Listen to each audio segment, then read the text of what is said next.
महायुतीची बैठक आहे, कशा संदर्भात आणि कोणकोणत्या बैठकीला असणार आहे? नाही, आता त्याच्याबद्दलचा आम्हाला निरोप येईलच. एकनाथजींनी स्पष्ट केलं आहे की आमच्या नेतृत्वाशी ते बसतील. आमच्या नेतृत्वासोबत बसून माननीय प्रधानमंत्र्यांची आणि अमित शहा साहेबांचं त्यांचं बोलणं झालं असं त्यांनी म्हटलं आहे. खरं तर आमच्या केंद्रीय नेतृत्वाशी एकनाथजी बसतील, आमचे देवेंद्रजी, अजितदादा सर्व बसतील आणि एकदा सरकार बनवण्याकरता योग्य पद्धतीने काय केलं पाहिजे. शेवटी सरकार महायुतीचं आहे, त्यामुळं किती मंत्री असावे, शिवसेना किती असावी, भाजप किती असावी, अजितदादा किती असावे, काय काय त्या ठिकाणी पोर्टफोलिओ कुणाला जावे, काय काय पालकमंत्री कुठले असावे, असं एक महायुतीचं शेवटी सरकार असताना अनेक गोष्टीचा विचार करावा लागतो. त्यामुळे केंद्रात आमचे नेते बसतील आणि एकनाथजी बसतील आणि निर्णय करतील. सर, फडणवीसांच्या नावाला शिंदेचा पाठिंबा आहे असं समजायचं का आता? असं आहे, माननीय एकनाथजींनी काय म्हटलं, माननीय एकनाथजींनी काय म्हटलं की केंद्रीय नेतृत्व म्हणजे आमचे देशाचे पंतप्रधान नरेंद्र मोदीजी आणि आमचे गृहमंत्री, आमचं केंद्रीय नेतृत्व जो निर्णय करेल त्या निर्णयाच्या पाठीशी पूर्णपणे एकनाथजी आणि शिंदेसाहेब, एकनाथजी शिंदेसाहेब आणि पूर्ण शिवसेना उभी राहील हे त्यांनी म्हटलं आहे. आणि त्यामुळे केंद्रीय नेतृत्व आता योग्य निर्णय करेल.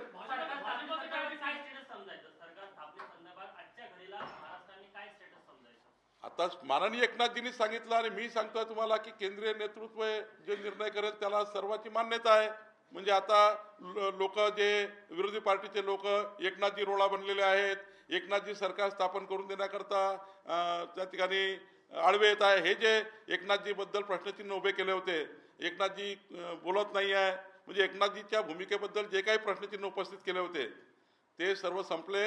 एकनाथजींनी स्पष्टपणे सांगितलं की केंद्रीय नेतृत्व आपलं जे काही निर्णय करेल, शेवटी जी महायुती झाली आहे ती मोदीजी, अमितभाई या केंद्रीय नेतृत्वाला सोबत घेऊन झाली आहे.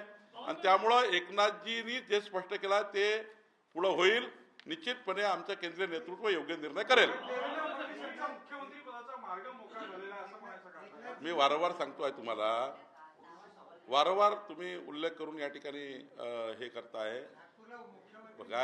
बघा एकनाथजींनी काय म्हटलं, केंद्रीय नेतृत्वाशी बसून जो काही केंद्रीय नेतृत्व सांगेल त्या पद्धतीचा निर्णय करतील.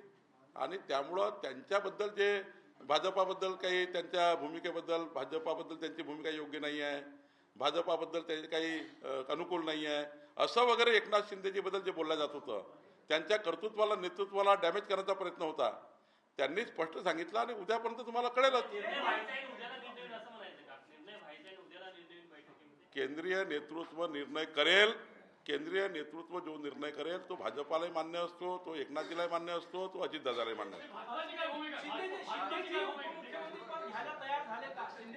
मी आपल्याला आता तुम्ही प्रश्नाला पुन्हा गोलगोल फिरवतायत. काही प्रश्न उद्याकरता ठेवा, काही उद्या बोलू, काही परवा बोलू, आपण रोज बोलू, काळजी करू नका, मी रोज बोलणार आहे.